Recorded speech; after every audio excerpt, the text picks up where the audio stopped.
guys, welcome back to NSK TV, to another Entertainer Spotlight. I am joined by a legend, Mr. Marc Thompson. Marc, you. Thanks for joining us. Yes, that's me. Marc Dominic. Woo, yay! Legend!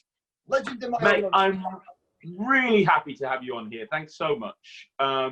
You know, you've been working with NonStop Kids for, well, probably a year or so now, but you've been involved in the entertainment industry for longer. That you've got more experience. I'm not saying you're old, because you're not, but you've got more experience than most entertainers I know, and you know more stuff that you've probably forgotten more things about entertainment that most people know, to be perfectly honest. Is that fair to say?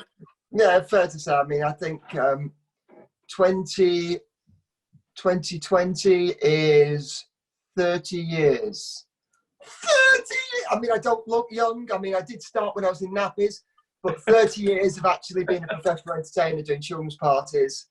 And I can still remember the very first party I ever did, which was in London in the East End, and was for an old entertainment agency called Jolly Rogers. Oh, wow. Yeah, and it was in a council estate, and it was a back garden party with the biggest bouncy castle. They wanted you to perform outside, and everything that you would advise a client not to do, they did. And this was my very, very first ever children's party. And it was like, you know, when you sort of just go and go, okay, it was a baptism by fire. I was about to say trial by fire there, right? Yeah, it was. And even now, I look back on it and go, you know, if I did it today, it would still be one of those hard parties to do. Kids were lovely in the end, but it was more a case of just getting everyone on the right page to start off with. But yeah. How old were you when you got into entertainment? Have you always been a magician? I know you've done a lot of other stuff. You juggle. Tell us a bit about your backstory. How did you get into this crazy life? Okay. When I was 13, I started doing O-levels. I chose to do O-level drama or theatre. It was drama at that point. So I joined the local amateur dramatic society in Tilsley, and the patron at the time was Ken Dodd. And so I'd done a couple of sort of like in the shows, doing a bit backstage. And he used to come every 2 years to practice his new material. So he'd come on, do the first half, which would be like 2 hours, and then have a break, and then come on with his notepad and just literally do all his new material. And I started chatting to him, and he said, you know, you should think about doing it if you want to do it. So when I moved from up north down south, I did A-level drama. And then I went on to do a degree in drama and movement studies at Twickenham. Now, when I was doing this, I was also working for McDonald's part-time. So I was doing McDonald's, started off cooking hamburgers and ended up doing local store marketing. So I'm doing a drama degree in Twickenham, and I'm doing the local store marketing for 15 stores in the West End. So 15 stores at the time that were taking 38% of the company's gross national profit. Yeah, so it was like, not that I like to do things the easy way. So it was a 40-hour week at college, a university, 40-hour week with them. And they said, or I was talking to one of Marc, they said, oh yeah, we're doing auditions for Ronald McDonald. And I said, oh, I can do that. And she said, really? I said, oh yeah, it's not a problem. Anyone can do that. And they went, all right then, come and audition. And I sort of went, okay, when? She said, tomorrow, 10 o'clock in East Finchley. So I walked out of the Strand McDonald's at 5:30 in the evening, or just before. I went across the road and into Davenport's, and I bought 3 magic tricks.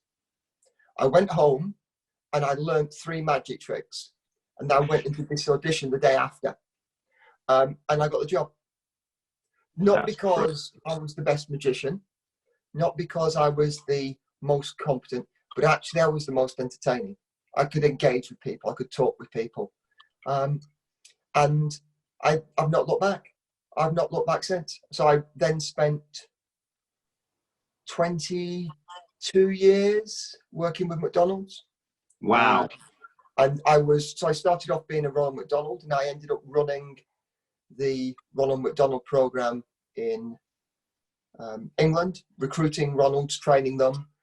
And with that job, I worked in Chicago, I worked in Poland, I worked in Malta, Ireland, England. And at the time, it was like, full day bookings, and I was doing 150 days a year for McDonald's. And then I started doing my own private stuff.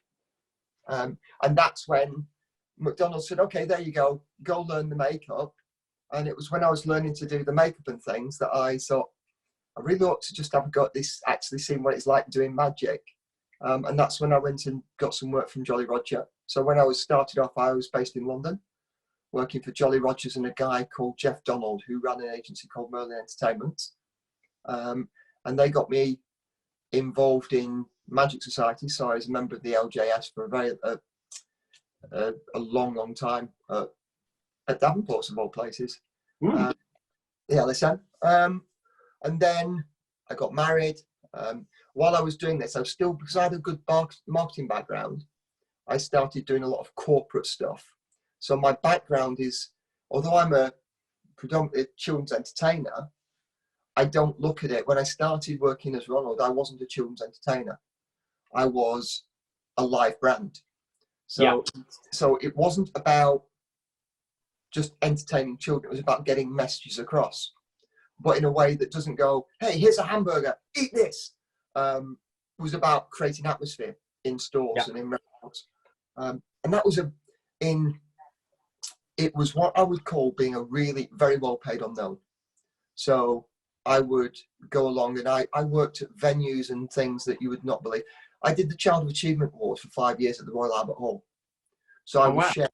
So you'd go on and you'd be stood next to people like Princess Diana. I've done Christmas parties at 11 Downing Street. I've met prime ministers, I've met royalty. But when you're meeting them, can you imagine what it's like, right? True story. I had lunch with Michael Jackson. Wow. Right? Now, literally, oh, he's in London. It was a bad tour. It was a bad tour. And he wanted lunch with Ronald McDonald. And of course, it was like, yep, how high can you get yourself to the Strand? I'm sitting there having a milkshake with Michael. It's like, and he's met you before. And he's talking about when he met you in LA. You just have to go, yeah, fine. Go with it. So again, it was a good grounding. And while I was doing that, I built up my own business doing entertainment and marketing. So I've always done corporate stuff. So I did a lot of work with Warner Brothers. When they first launched the Harry Potter films, I was responsible for planning and doing the entire corporate launch. So that's not the film launch. That's when they're doing the private screenings of Harry Potter for the companies in all the Warner Brothers cinemas.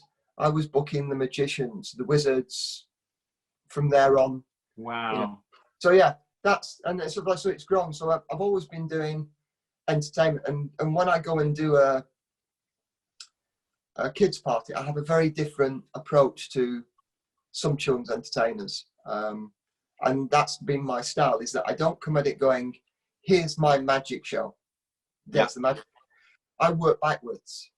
So if I'm doing something for a corporate client, it's, what do you want to achieve? So is this because you want to have a good family day? Is it giving back to the clients? Is it that you want to do team building and create a family atmosphere?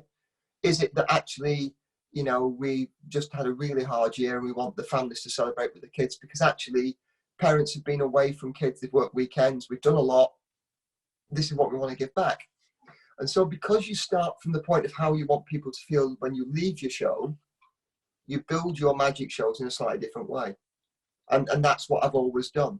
So when people look at my magic shows and go, you can't do that, I go, why not? That's great. Because at the end of the day, it's about, how do I want children to feel when they go home? And I take that right down to a children's party. So there are a number of entertainers, and I know it's one of the things we don't do at NSK, but there are some kids entertainers who literally just hype children up. And it's like, yeah.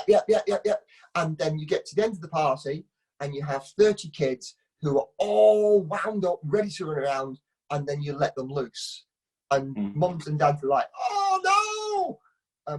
When actually, well, I think, yeah, you're right. It's an art form. I think that there's a fine line between being high energy and getting the kids into a position where they're little ticking time bombs. I think you need to kind of find that fine line, and you're right, a lot of entertainers can't do that very well, because it's easy to go into a party and just go blah for 2 hours. Yeah. You know.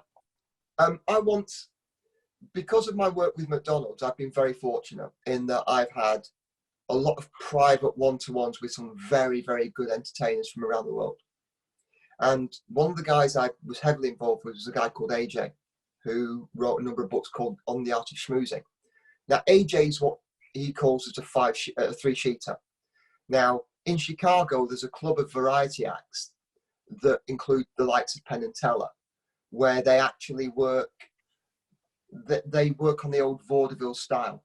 They work on the fact that this is how they perform, and they share ideas. And he said to me something very strange. He said, it doesn't take a lot of skill to get someone excited.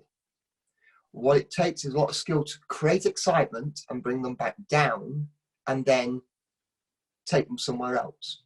And that's the thing with entertaining, in my approach, is that it's not a straight up the hill as fast as you can.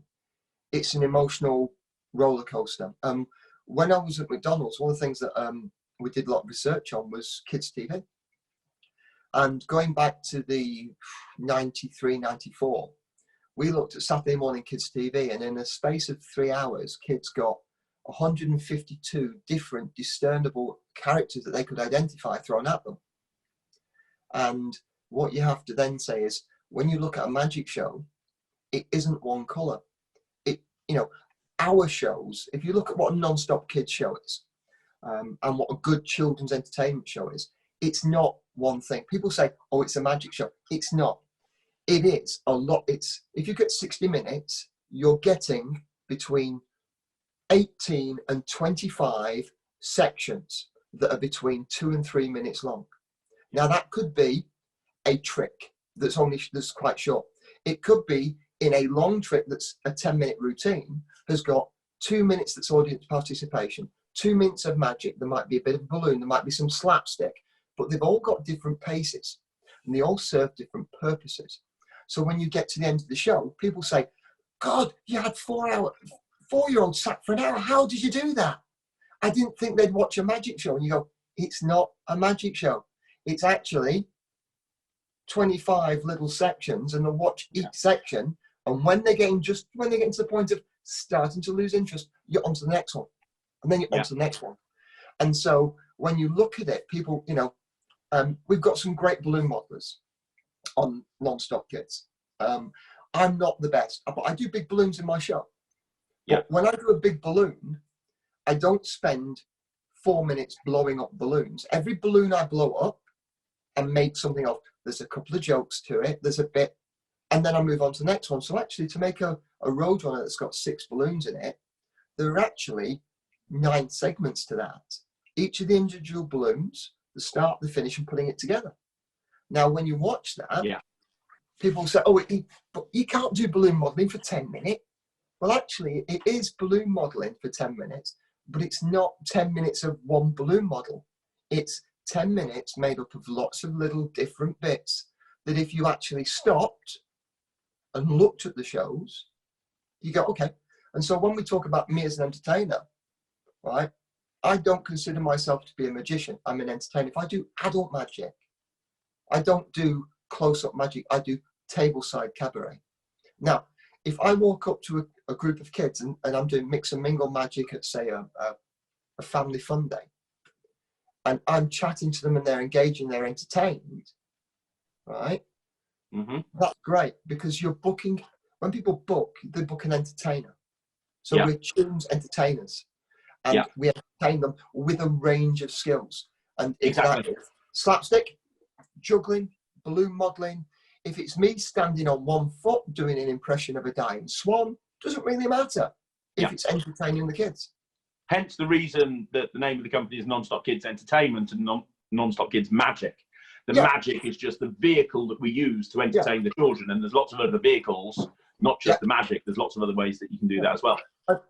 And it's like when we look at what we do, you know, if we have disco games, it's all there. And it's like people say, oh, what games are you going to do? Well, you know, an hour of games. Well, actually, it's not an hour of games. It's actually probably 10, 15 different games at different paces that involve different dynamics with the kids. And that's one of my approaches is, you know, people think that we're kids entertainers and that we're not intelligent. You know, I've got a master's in sports and exercise psychology. Alex is just doing his dissertation on his PhD. People think that, you know, you might see a kid's clown, you know, who's an old guy who's come into magic late on in life, or someone who used to be in it. Actually, we've got a really good group of young entertainers and young at heart entertainers who are actually really quite intelligent. Yeah. And when they approach this, it's almost scientific in the way that we do things. And that's why we're a good company. And it's a big difference when you start looking at comparing things, and that's also the adaptability, because people will turn up and go, okay, so we've not got this, we've not got that, we've not got that. Yeah, it's not a problem. I'll just do it slightly differently. Exactly. But the vehicle is entertaining. You know, at the end of the day, kids get entertained. Totally great. So, here's a question for you. You're one of the few people that I know that has literally performed all over the world, like everywhere. All over the UK, John O'Groats to Land's End, all over the world. Do you find that kids at parties, when they're watching you, they're different in different places? Or do you reckon it's pretty much exactly the same and a child's a child? A child's a child, but societies are different. Yeah. Now, if I refer to, I've been to Malta about 9 times to perform. And each time I've gone for about a week. When I first went to Malta, I found it really interesting because I was entertaining in the 1992. There was a group of, 14, 15-year-old girls. Now, they behaved just like a group of 7 or 8-year-old girls in the UK. Yeah. Compared to English girls of that age, there was no there was no street attitude, there was innocence. And when I say that, I mean it was, and that changed the way you did the show. But there are some places where you've just got to go, actually, let me take a step back. If you treat children like children, right? Yeah, you have problems, because if I work in Birmingham and I work in London and I work in Sheffield or I work in Hyde or Chelsea, or the children are different. And if I go in with an attitude of, they'll tear you apart if you treat them like kids, because they think you're condescending. Mm-hmm. I've always felt I got some really good advice early on in my career from a guy called Saxon Tilney. And Saxon said to me, he said, I don't do children's magic. I do magic for children. Yeah. So essentially what I do is exactly the same for an adult as it is for a 6-year-old. It's just the way it's presented and the pattern that changes. So once you understand the social context, kids are easy to entertain wherever you are. If you go, the biggest difference I've noticed is cultural. I was fortunate enough to perform in Saudi Arabia as a magician for a promotion when they first opened up the country. So I went in as a magician, working at a very big roadshow for a mobile phone company. Now, for me, this was really weird because there were no women. It was men only. Yeah. It was outdoor, and I had my entire show vetted by the religious police. And in Riyadh, I had people literally follow me around cursing me because they'd never seen magic, and their approach was, you know, is this trickery or is this just devil worship sort of thing? And that's why we had to go through that with it. But because they'd never seen it live, the simplest of things, I could go around just doing sponge bowls, and I had grown men literally in apoplexy. You know, I could have, if I'd have walked through a wall without the curtain, it wouldn't have had a better effect, right? Children are the same, right? But what you have to remember is, what are they exposed to? So when I've worked in Chicago and I've worked with American kids, if you've got kids who are used to a high level of aggression in their life and used to seeing things on video and YouTube, actually sometimes the simplest stuff that's high touch, not high tech, is brilliant. In others, it's a case of, or because they've never seen things and it's actually being live. In other places, it's actually all about, you know, it's social etiquette. You know, I've never had to, you know, some places you don't need applause cues for people to clap because they just do spontaneously. Other places you really have to punch, like, now's the place to clap. And it's that children will always be children, but people never understand the social context within which you're performing. So if I took someone from the East End of London and took them to the Royal Opera House to watch opera, they wouldn't necessarily know where to clap. They wouldn't know the social conventions around that. And that's the thing that really frustrates me about some performers, is that when you go, oh, you know, there's two ways of doing this trick, with applause and like we're doing now. Well, actually, that's almost a magician or a performer being insulting to an audience because they've not understand the social context they're in. Yeah. You know, same with kids.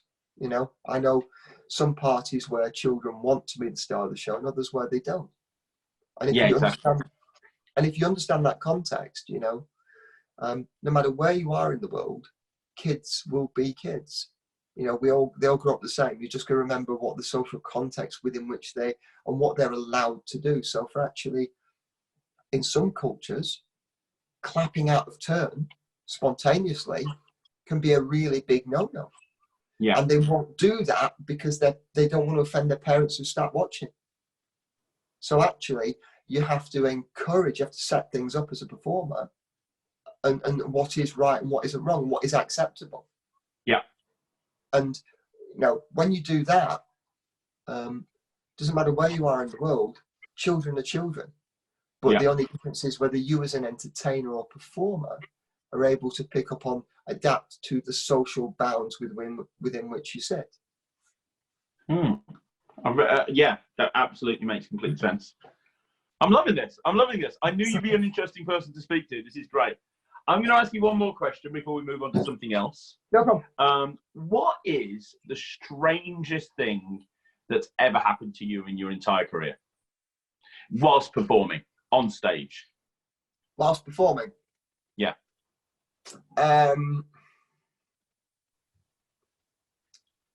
I've had all sorts of weird things happen.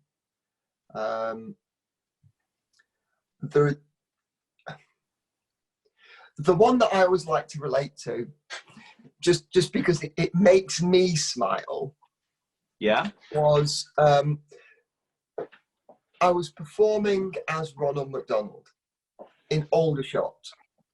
Now, I have to set this in context because there are people who are listening and parents who won't remember this. There was a time on a Sunday when pubs had to close at 3 o'clock. Man, I remember that.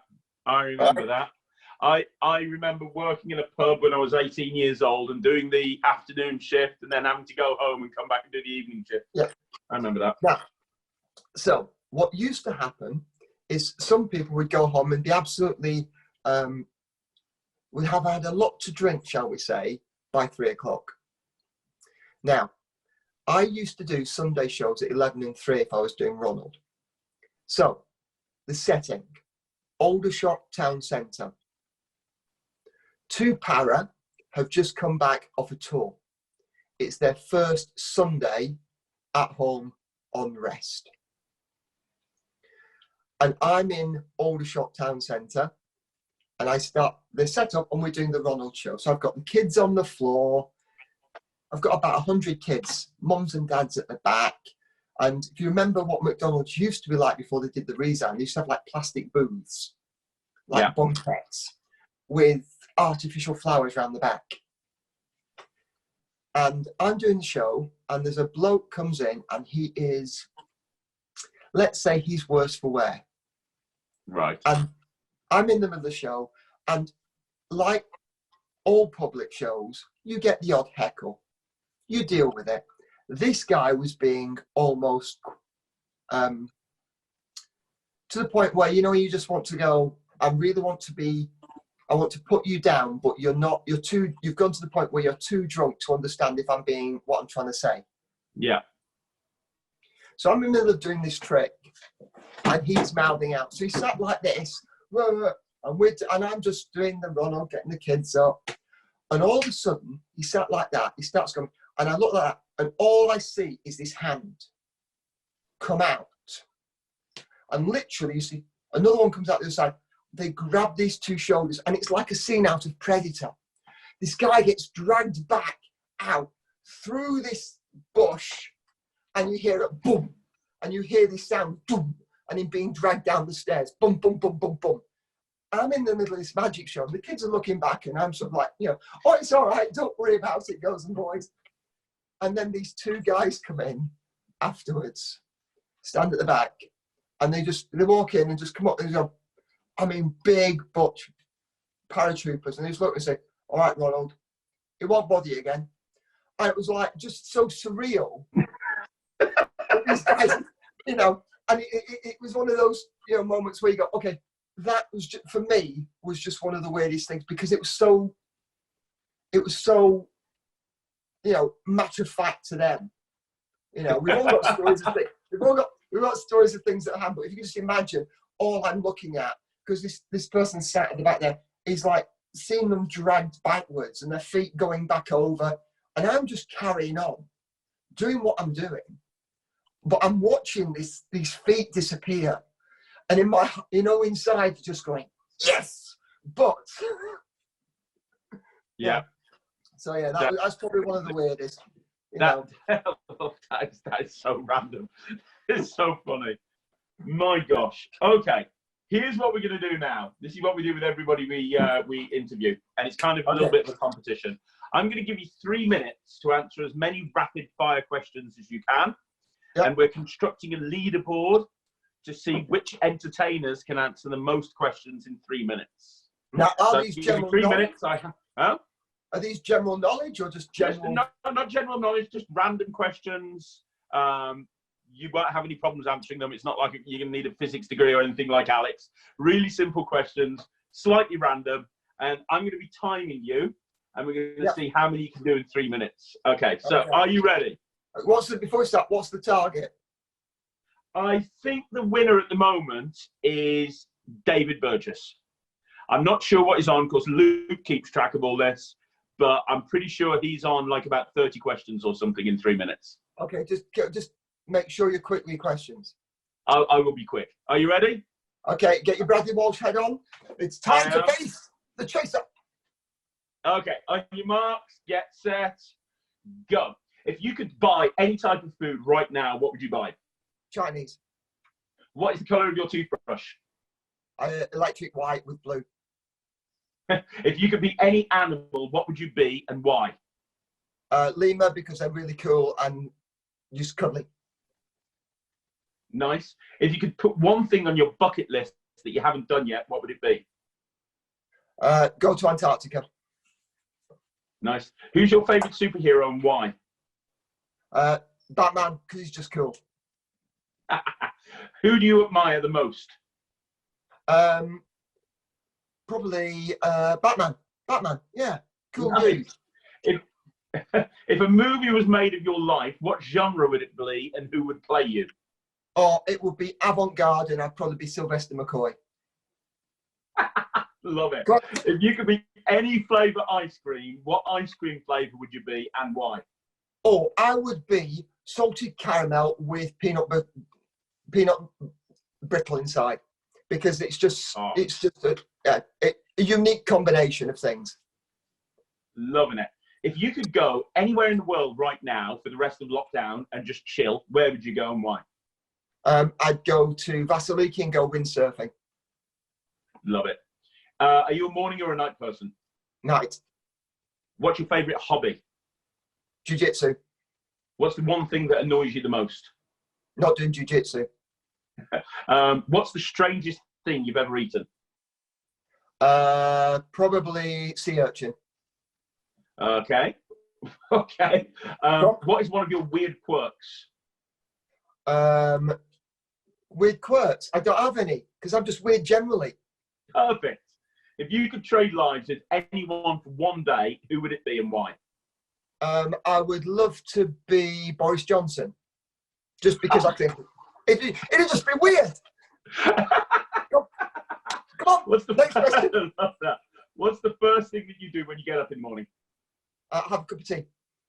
Perfect. Where would you go if you were invisible? Where I go normally. Okay, like it. What one famous person that you haven't met yet would you like to meet? I would love to meet Mark Knopfler. Okay.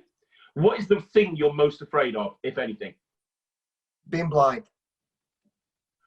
What celebrity annoys you the most? Piers Morgan. What's the most interesting thing that you currently have in your wallet? A real £20 note. They're extinct. You don't use them anymore. Nice. If you could talk to the Prime Minister, what one subject would you talk to him about? Jiu-jitsu. How long does it take you to get ready in the morning? 2 minutes. Okay. What is the most delightful word you can think of? Discombobulation. What was your favourite book growing up? Biggles. Okay. Okay. Which of the prime ministers was your favourite? Attlee was actually quite interesting. Yeah, I meant Attlee. And finally, what is your favourite Halloween costume? Oh, it's got to be a ghoul. Mate, you did really well. I wasn't keeping track. That's for Luke, but I think you did amazingly well there. You're not very quick with these questions, are you? Sorry, I'm not. I'm letting you down, but at least I'm doing it for everybody. Yeah, and Robinson was a lot quicker. One last question, and I do this for everybody as well. Obviously, you're an entertainer.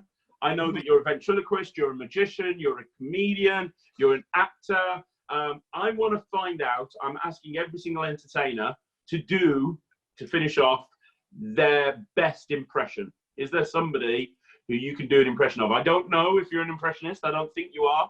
I know you do pretty much anything else, but I want you to hit us with your best impression. My best impression? Okay, I don't know. I don't do impressions, but I will.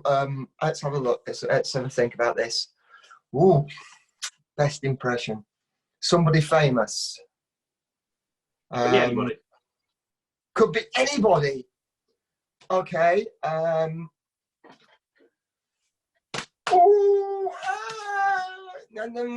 Okay. And whatever you do, you can't be as bad as Kieran attempting to do Donald Trump. That was just terrible.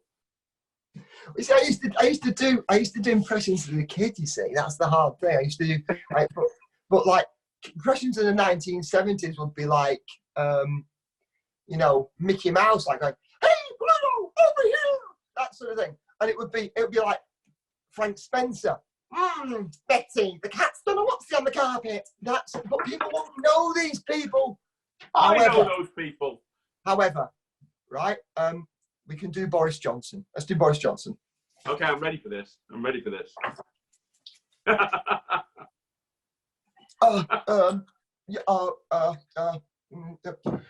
Would you like to answer that question? Okay, I'll give you that. Or we can do Donald Trump. Yeah, I'm so like, great, good, fantastic, great, lovely, great, super. Yeah, I'm just so great, super. Well, yeah, it's all about me. Unfortunately, hang on a minute. Here we go. Here's one for you, right? A Donald Trump impression. Are you ready? I'm ready. Donald Trump, okay? Donald Trump. Or if it's not Donald Trump, it could be your favorite. There you go, a bit of orange on there for you. And David Dick. Oh, actually, no, that's not quite dark enough for David Dickinson, but there you go.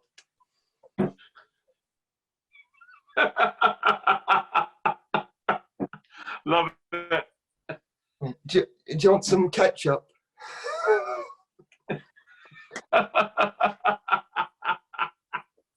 Oh my gosh, you're crazy. Marc, thank you so much for coming on. I really appreciate it. Now, obviously, you work with NonStop Kids. You're absolutely amazing. But let's give a shout out to you. You obviously also have your own website. You take your own bookings as well. Why don't you tell everyone what your website is? Okay, my normal website is markdominic.com. But I've got unique magic words, which are jelly beans on toast. So you can find me on Facebook at Marc Dominic Jelly Beans on Toast. And that's me. But if you want to book me for a party, have a chat to NonStop Kids, because they know they have my diary. And they're really cool people. Marc, thank you so much for coming on. I really appreciate it. You are absolutely amazing. And don't forget to subscribe to the channel. Don't forget to check us out on Facebook. Marc puts regular videos on the YouTube channel, on the Facebook page. He does juggling videos. He does magic videos. He does wake up sessions. And I think you did my favorite Facebook Live that you ever have been done. My son loved it with the dragon, just having a chat. We'll be back with Declan on Wednesday for Facebook Live. We'll be doing... Amazing. Declan was brilliant. Rylan, my son, couldn't stop singing the song with the hat and the... My hat has got three corners. Three corners, that's my hat. If it hasn't got three corners, it cannot be my hat. It was amazing. It was brilliant. I'm looking forward to seeing Declan again on Wednesday. No, Marc, thank you so much. Really appreciate it. Check him out on Facebook. Check him out on YouTube. Subscribe to our Facebook and YouTube channel. And if you want to find out more about us, just go to nonstopkids.co.uk. We'll see you again soon. Thanks very much. Bye, everybody. Bye.